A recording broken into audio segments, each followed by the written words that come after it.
Kalau hujan gak ke hujanan, panas gak kepanasan, ber-AC. Coba lihat tuh tetangga kita yang baru punya motor. Ya, walaupun sama-sama cepet, tapi kalau panas kepanasan, kalau hujan ke hujanan. Terus yang punya motor, kata yang punya motor, alhamdulillah Bu, nah kita masih punya motor. Tetangga kita baru punya sepeda. Ya, sepeda tuh yang digoes sendiri. Kalau orangnya diam ya sepedanya diam juga, agak bakal jalan sendiri. Tapi sekarang alhamdulillah ada sepeda listrik ya, nggak digoes jalan sendiri. Giliran tengah-tengah jalan baterainya habis, waduh, goes juga tuh mah ya. Terus kata yang punya sepeda, alhamdulillah kita punya sepeda. Tetangga kita sebelah kemana-mana jalan kaki, ya. Kita masih cepet ke masjid naik sepeda, yang lain jalan cepetan kita yang naik sepeda, ya. Kata yang jalan, alhamdulillah kita masih bisa jalan. Tetangga sebelah kemarin kena stroke, nggak bisa jalan lagi, kakinya lumpuh. Ya. Terus kata yang lumpuh, alhamdulillah walaupun lumpuh masih sehat, masih hidup. Tetangga sebelah kemarin innalillahi wa inna ilaihi raji'un. Tuh. Kalau bersyukur pasti indah terus walaupun sederhana. Ya. Tapi kalau sebaliknya kita mandang dunia ini ke atas terus, wah yang ada ngeluh mulu. Tetangga beli motor, kita beli mixagrip, puyeng mikirin dari mana duitnya. Ya terserah dia, duit dia kan. Nah, jadi harus pandai bersyukur. Ya adik-adik, walaupun mohon maaf mungkin orang tuanya sudah nggak lengkap atau sudah nggak ada dua-duanya, syukuri. Karena sekarang masih bisa tumbuh, hidup, berkembang sama orang-orang yang menjadi walinya masing-masing. Doakan ya wali-wali adik-adik itu, saudara mungkin, tante, abang dan seterusnya, supaya rezekinya lancar, supaya rumah tangganya sakinah mawaddah warahmah dan bisa mendampingi adik-adik sampai dewasa. Banyak kok cerita anak yatim tapi setelah dewasa jadi orang top, jadi orang sukses. Contoh paling istimewa siapa? Rasulullah Shallallahu Alaihi Wasallam. Beliau yatim. Bahkan sebelum beliau lahir udah yatim. Masih ingat gak ceritanya tuh? Nabi di perut ibunya baru usia berapa bulan? Berapa? Ada yang bilang 2, ada yang bilang 6. Tapi yang masyhur 6 bulan. Itu ayahnya wafat. Ayahnya siapa nama ayahnya Nabi? Abdul bin Abdul Muttalib. Kalau kakeknya Abi Thalib. Oh, Nabi Muhammad usia 6 bulan di kandungan sudah yatim. Terus beliau lahir ya dalam kondisi yatim. Siapa yang ngasih nama Muhammad? Kakeknya Abdul Muttalib. Sebelumnya orang-orang Arab Quraisy, orang warga Mekah khususnya, belum ada yang namanya Muhammad sebelum Nabi Muhammad ada. Dapat ilham dari Allah, Abdul Muttalib kemudian memberikan nama kepada sang cucu kesayangan, yaitu Muhammad, yang artinya apa? Ada yang tahu nggak arti Muhammad? Di sini ada yang namanya depannya Muhammad? Ada pasti ya. Karena di Indonesia itu menurut data paling banyak nama itu kalau laki-laki Muhammad. Yang nomor 2 Ahmad. Yang ketiga terus tuh kesananya ada Asep, ada ya Agus dan seterusnya. Ya. Kalau perempuan paling banyak itu ada Siti, ada Sri, itu biasanya ya. Apa arti nama Muhammad? Arti nama Muhammad artinya apa? Ada yang tahu gak? Ayo, kalau tahu langsung dapat hadiah nih. kuisnya dadakan. Ayo, apa arti nama Muhammad? Ya langsung nih. Ada? Ayo. Ada ya? Tunjuk jari yang bisa, ayo tunjuk jari. Ayo. Kalau nggak ada, buat Pak Ustadz hadiahnya nih. Banyak nih kayaknya. Belum. Masih inget-inget. Nah, dikasih tahu dulu ya. Nanti pas kuis dijawab. Tapi pertanyaannya udah ganti. Arti nama Muhammad adalah orang yang terpuji. Kan kalian tuh kalau baca Quran tuh kan Al-Fatihah, Alhamdulillah, bener gak? Artinya segala puji. Nah, kata alhamdu dengan kata Muhammad itu masih satu suku kata. Ya. Oke. Nabi Muhammad tumbuh menjadi yatim usia 6 tahun. Giliran ibunya meninggal. Siapa nama ibunya? Siti Aminah. Belum, ini gak ada hadiahnya. Udah mau siap-siap lari aja. Ini dengerin ceramahnya bagus ke hadiah sih nih. Ayo dibuka. Ini wawasan, ini pemahaman ya. Supaya nanti di sekolah siapa tahu ada guru agamanya nanya, kalian bisa jawab gercep, nanti nilai agamanya bagus. Tuh ya. Kemudian beliau menjadi yatim piatu di usia 6 tahun. Kenapa sih Nabi Muhammad orang yang istimewa kok yatim?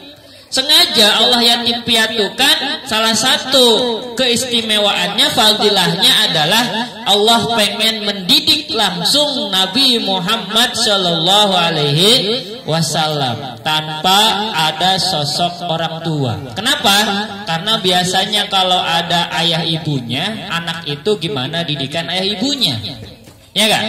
Kalau ayah ibunya soleh, soleha, insya Allah anaknya juga ikut soleh. Kalau ayah ibunya tukang maksiat, biasanya anaknya juga ngikut.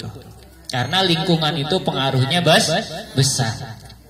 Maka Allah sengaja menjadikan menguji Nabi Muhammad dengan yatim dan piatu supaya Allah langsung yang mendidiknya lewat pengalaman-pengalaman orang-orang di sekitarnya. Allah gantikan ayahnya berupa sosok kakeknya yaitu Abdul Muthalib. Kemudian usia 8 tahun Abdul Muthalib juga wafat. Ya, kemudian digantikan lagi yang asuh beliau siapa? Pamannya yaitu Abi atau Abu Thalib. Nah, lewat Abu Thalib ini beliau diajari gimana cara berdagang, gimana cara menjadi entrepreneur, pebisnis unggul. Ya. Diajari dagang, diajari berwirausaha, kemudian akhirnya usia 25 tahun beliau bertemu salah satu saudagar kaya ya, yang statusnya single parent, janda, namanya Siti Khadijah. Kemudian Siti Khadijah sarang heo, apa tuh bahasanya? Jatuh cinta kepada Muhammad muda. Kemudian mengutus salah satu utusannya, kerabatnya Siti Khadijah, untuk bicara baik-baik kepada Nabi Muhammad dan juga keluarganya. Dan akhirnya Allah menjodohkan mereka dan akhirnya mereka menikah. Nabi Muhammad kala itu usianya 25 tahun. Siti Khadijah sudah 40 tahun. Tapi masih glowing, masih cantik. Dulu belum ada skincare tapi masih luar biasa perawatannya ya. Baik, terus banyak lagi kisah-kisah anak yatim yang sukses dunia akhirat. Salah satu yang masyhur lagi adalah kisahnya Uwais Al-Qarni. Uwais Al-Qarni. Pernah dengar? Belum? Mau diceritain? Mau. Jadi Uwais Al-Qarni ini hidup sejaman dengan Rasulullah, tapi lokasinya agak jauh. Kalau Nabi di Madinah, pada waktu itu Nabi udah hijrah ke Madinah. Dan Uwais Al-Qarni ini tinggalnya di Yaman. Tahu Yaman? Daerah timur dan yang belajar biografi, ya geografi tahu tuh biasanya di mana letak-letaknya ya. Nah, singkat cerita, Uwais Al-Qarni ini juga yatim dari kecil. Kemudian beliau punya ibu tunanetra atau nggak bisa lihat, ya, buta. Kemudian suatu hari ibunya ini berdoa, ya Allah, saya pengen banget pergi naik haji sebelum ajal menjemput saya. Doa tersebut ternyata kedengeran sama Uwais Al-Qarni. Akhirnya Uwais Al-Qarni punya inisiatif karena dia sayang sama emaknya. Akhirnya dia nazar, "Mak, anakmu ini insya Allah akan membantu emak untuk naik haji. Tapi gimana caranya, Nak?" Kata emaknya, "Kita kan gak punya uang banyak buat kesana. Uang kita cuma cukup buat makan sehari-hari." "Tenang, Mak," kata Uwais Al-Qarni, "kita masih punya Allah. Insya Allah kalau kita doa khusyuk, doa tulus, dan kita usaha dengan keras, insya Allah ada jalannya."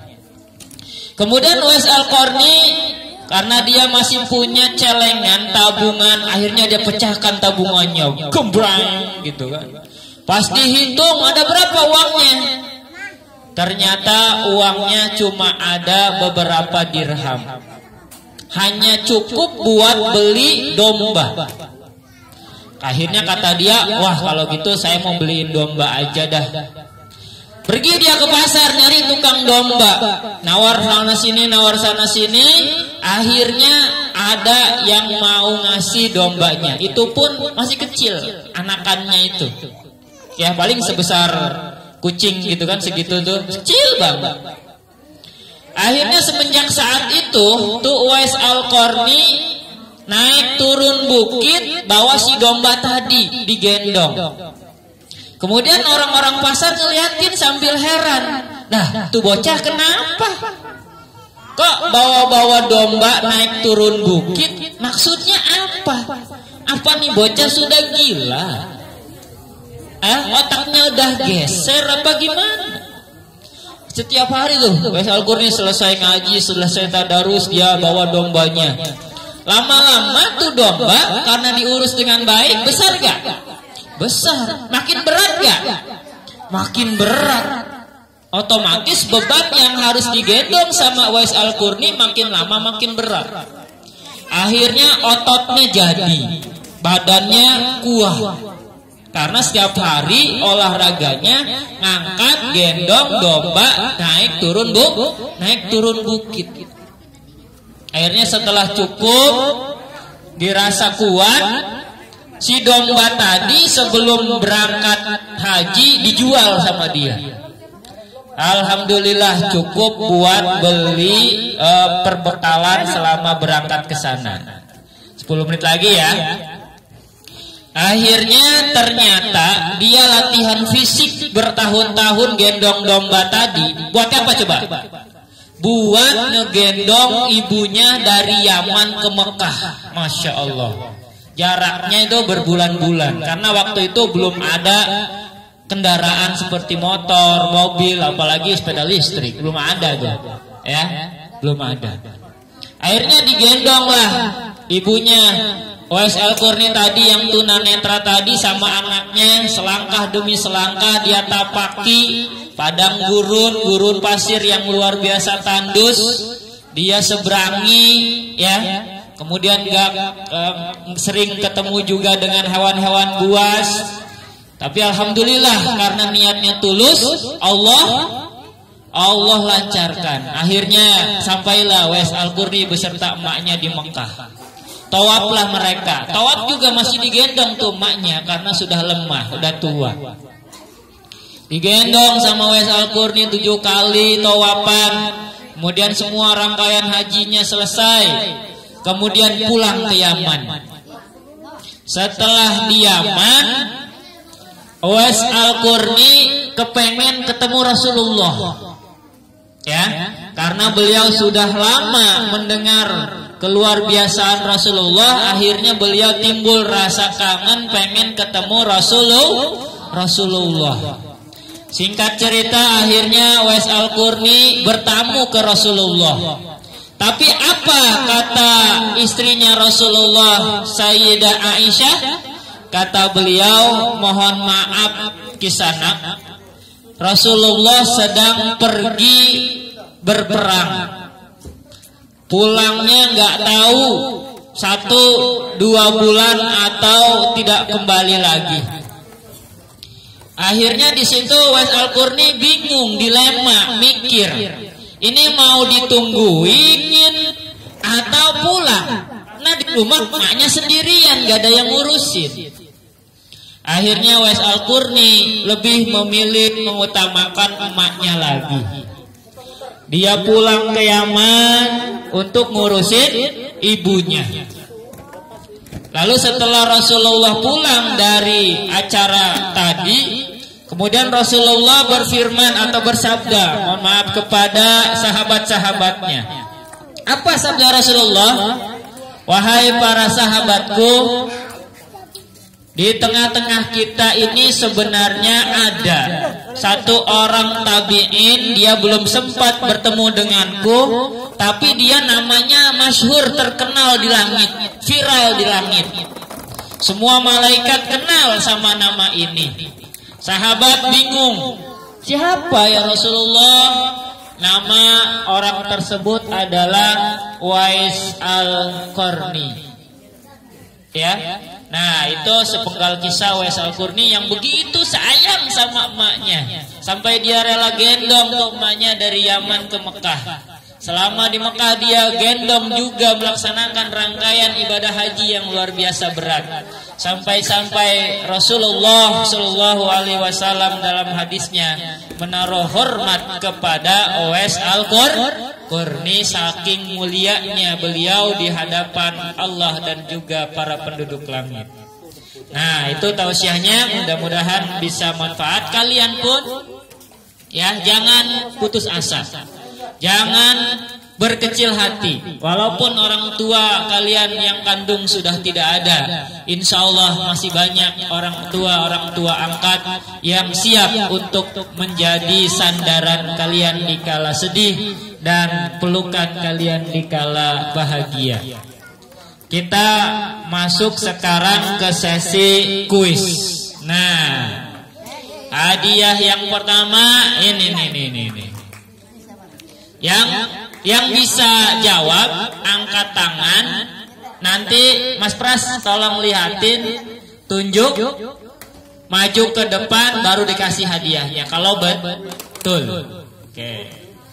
Ada 1, 2, 3, 4, 5, 6, 7, 8, 9. Ada 10 ya? Ada 9 bingkisan nih. Pertanyaan pertama. Ya, pertanyaan pertama. Apa tema atau judul tausiah kita kali ini? Ayo. Yang mana? Yang mana, Mas? Ya. Bersyukur. Betul. Yang mana? Yang mana aja dah? Oke. Yang kedua. Ya. Siapa nama tokoh anak yatim yang tadi Pak Ustadz ceritain kisahnya? Ayo, siap. Itu, Dek, sini Dek. Biasa nih, kecil tapi jagoan nih. Nabi Muhammad. Alhamdulillah. Yang pertama tadi Nabi Muhammad. Boleh dipilih. Tapi ada yang bisa jawab lebih lengkap lagi selain Nabi Muhammad tadi? Ya, di sini Kak. Yang perempuan tadi.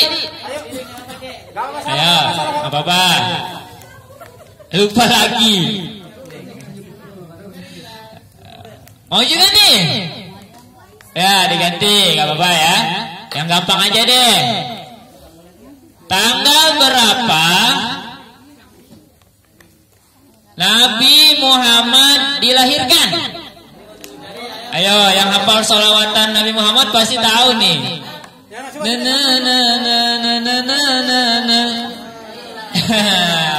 Wah, siapa? Namanya siapa? Ces. Ya, Ces. Jawabannya apa?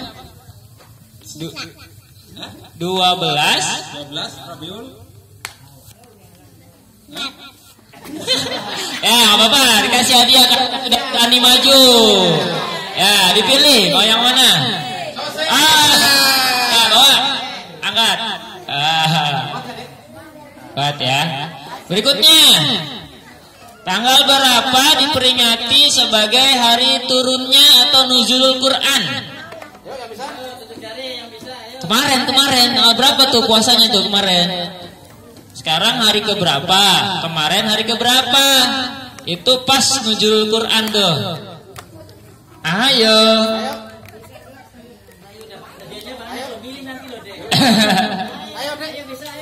Ayo, ada gak yang udah SMP? Masa nggak tahu?